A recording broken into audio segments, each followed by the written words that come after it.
an interesting day today, I'll tell you. So last night on our show, I took a senator from Louisiana, Bill Cassidy. I took him to task for promising to my face that he would oppose any health care plan that allowed insurance companies to turn people with pre-existing conditions away, and any health care plan that had an annual or lifetime cap on how much they would pay out for medical care. He said anything he supported would have to pass what he named the Jimmy Kimmel test, which was fine. It was good, but unfortunately and puzzlingly, he proposed a bill that would allow states to do all the things he said he would not let them do. He made a total about-face, which means he either doesn't understand his own bill or he lied to me. It's as simple as that. So today, it was a bad morning for Senator Cassidy. He and his co-sponsor, Lindsey Graham, spent the morning defending the indefensible. This morning, the senator sat for an interview with Chris Cuomo of CNN and pulled the all comedians are dummies card. There's a new Jimmy Kimmel test for you. It's called a lie detector test. You're welcome to stop by the studio and take it anytime. Harsh words, not apparently in jest. And joining us now is Senator Bill Cassidy. What is your response, Senator? I'm sorry he does not understand. Oh, I get it. I don't understand because I'm a talk show host, right? Well, and then help me out. Which part don't I understand? Is it the part where you cut $243 billion from federal health care assistance? Am I not understanding the part where states would be allowed to let insurance companies price you out of coverage for having pre-existing conditions? Maybe I don't understand the part of your bill in which federal funding disappears completely after 2026. Or maybe it was the part where the plans are no longer required to pay for essential health benefits like maternity care or pediatric visits, or the part where the American Medical Association, the American College of Physicians, the American Academy of Pediatrics, the American Hospital Association, the American Cancer Society, the American Diabetes Association, the American Heart Association, Lung Association, Arthritis Foundation, Cystic Fibrosis, ALS, the National Multiple Sclerosis Society, and the March of Dimes, among many others, all vehemently oppose your bill. Which part of that am I not understanding? Or could it be, Senator Cassidy, that the problem is that I do understand and you got caught with your Geo penis out? Is that possible? Because it feels like it is. Now, look, I don't want to turn this into a Kanye and Taylor Swift type situation, but when Senator Cassidy was on my show in May, he told me he believed that every American family, regardless of income, should be able to get quality health care, and I believed he was sincere. Sadly, the bill he unveiled last week with Senator Lindsey Graham indicates that he was not sincere. It is, by many accounts, the worst health care bill yet. I have a clip that I hope will make what happened with Senator Cassidy easier to understand. This is from last night's Yankees game. So Senator Cassidy, he made a pitch that looked to be pretty good at first, but then it took a dangerous turn and hit us right in the nuts. That's what happened. You see? So, got a lot of nice tweets, words of support today from people, from a lot of sick and disabled people who are worried about their access to health care being cut off. But I also got some words that were not so nice, particularly from our friends at Fox and Friends. Sunday's politically charged Emmys may have been the lowest rate in history, but that's not stopping Hollywood elites like comedian Jimmy Kimmel for pushing their politics on the rest of the country. Watch. Thanks, Brian. That was Brian Kilmeade. And the reason I found this comment to be particularly annoying is because this is a guy, Brian Kilmeade, who whenever I see him, kisses my ass like a little boy meeting Batman.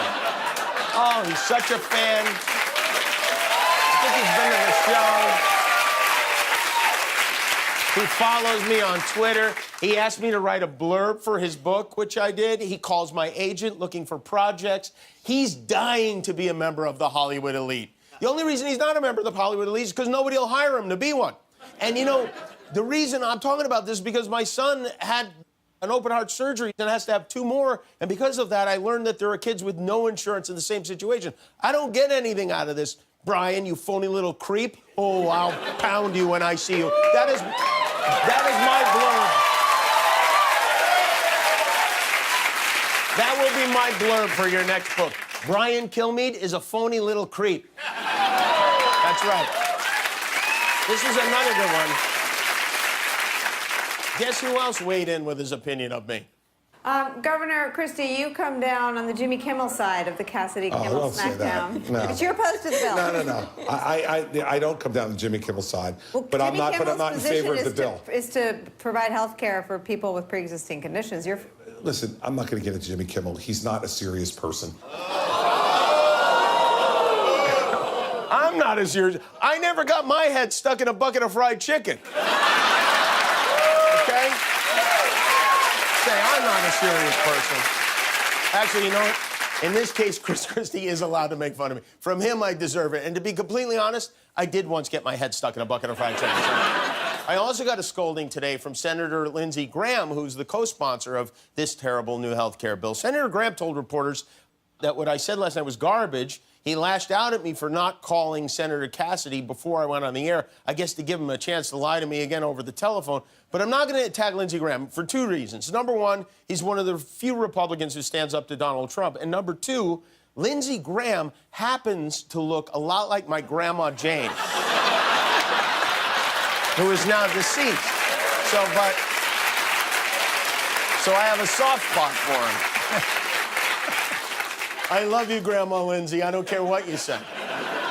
Meanwhile, President Trump is desperate to do away with Obamacare. He's mad at Rand Paul for going against it. Today, he tweeted, "Rand Paul is a friend of mine, but he is such a negative force when it comes to fixing health care. Graham Cassidy bill is great, ends Ocare." That's all he cares about, it ends, because there's no way President Trump read this bill that he says is great. He just wants to get rid of it because Obama's name is on it. The Democrats should just rename it Ivanka Care.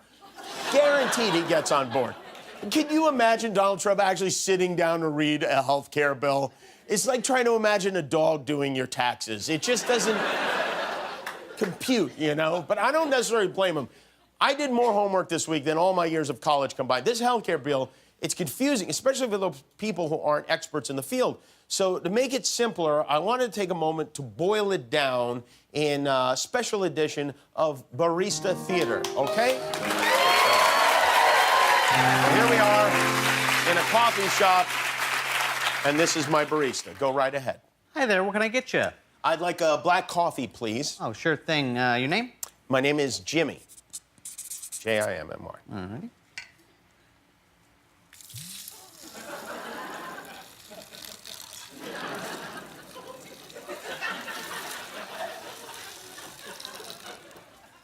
There you go, that'll be $3.50. Well, what are you doing? What was that? You asked for a black coffee. Yeah, but it's all over the table. Oh, sir, I'm sorry you don't understand. I provided you with coffee. Now it's up to the individual cup to decide whether you get it or not. What the hell are you talking about? A cup is a cup. Is it, though? We believe each cup is capable of making its own decision on whether to hold coffee or not. But your job is to serve coffee. Shouldn't I for sure be able to drink it? Oh, no, I'm sorry, no. Putting bottoms on all the cups would be too expensive. So anyway, that'll be $3.50. Timmy. Well, I'm not paying it. It's Jimmy, by the way, and this is exhausting. Want no part of this at all. You're exhausted? Yes. That's a pre-existing condition. Your new total is $387.50. That's ridiculous. I'm not paying $387.50. Ridiculous. Actually, it is adequate and affordable. You know what? I'll just go to another coffee place. Thank you. This is how all coffee shops are now. If you want your coffee in a cup, go to Canada. Fine. You know what? Their president is cuter anyway. And scene. There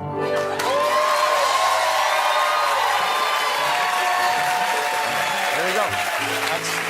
All right, one more thing. And then we will move on from this, I promise. At the end of my monologue last night, I encouraged people who care about the subject to call their senators to let them know they care. I even gave out a phone number.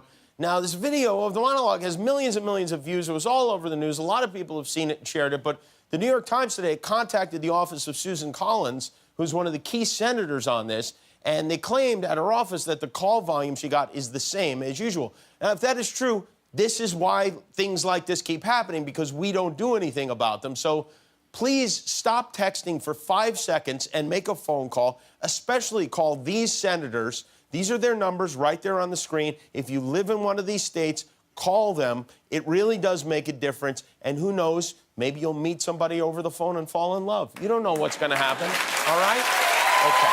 Hi, I'm Jimmy Kimmel. If you enjoyed the video, hit subscribe. And if you don't click subscribe, this invisible hamster will die.